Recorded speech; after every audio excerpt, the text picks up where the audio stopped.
It makes me think about, you wrote an article a couple of weeks ago about this phenomenon when it played out the last time, and a very famous German investor named Hugo Steins.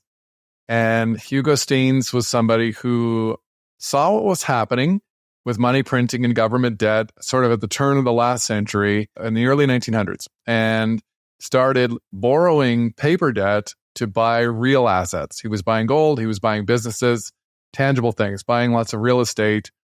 And you would know the stats better than I do, but maybe tell us a little bit about Hugo Steins and the trade he managed to pull off. Yeah, so he essentially was probably known as the greatest economic trader for the past 100 years.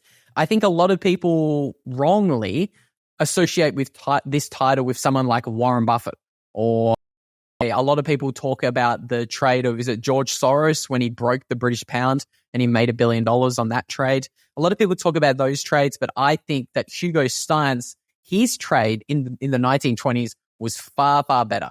So what Hugo did was in 1920, Hugo was just a business owner. So I think he just owned a family business. It was a coal business. And his family was like moderately wealthy. So he was just a player, really. He was maybe in the top 5% of society. He was doing well. He had a family-owned business. But he could see that inflation was picking up, and his base case was that we would actually see very significant inflation. So what he did was he borrowed as much money as he could in the depreciating German mark. And what he did was he went out there and he bought hard assets. So he bought gold, he bought real estate, and he bought more businesses. And he just continued to do this all throughout the hyperinflation. And he would just essentially wait for the currency to lose all its value, and then he would pay back his debt with like the hyperinflated dollars. And by the end of that hyperinflation in 1924 or 1924, I think was when he died.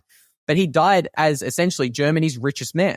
So in only 4 years, he'd gone from being like a moderately wealthy, business owner to owning more than 15% of all of the companies in Germany. And he was Germany's richest man. And he just essentially borrowed he took out debt in the weak currency, and he just bought, real cash flowing businesses, and obviously real estate, and obviously gold.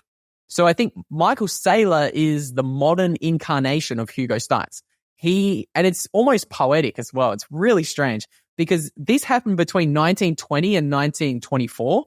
Michael Saylor began buying Bitcoin and taking out debt to buy Bitcoin in 2020, exactly 100 years after Hugo Steins began doing it in Germany in 1920. So again, I just think that's a cute little poetic similarity. I'm not saying we're living through this German hyperinflation. I do think we're living through it, but probably in the earlier stages than it was in Germany in 1920. But I think Michael Saylor is doing the same thing as Hugo Steins, but I think he's taking an even better approach. And I think instead of Michael Saylor just having the potential of being the richest man in his country, I think Michael Saylor is taking an approach that has a potential of him becoming the world's richest man, which is fascinating because he's not buying businesses or real estate. What he's doing is he's buying the best solution to the problem, and that is Bitcoin.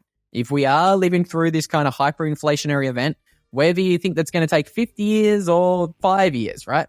Michael Saylor is buying the best possible solution. He's buying Bitcoin, which is it's a fascinating story, and it's one that I enjoyed researching the history of that one for the video I made on it.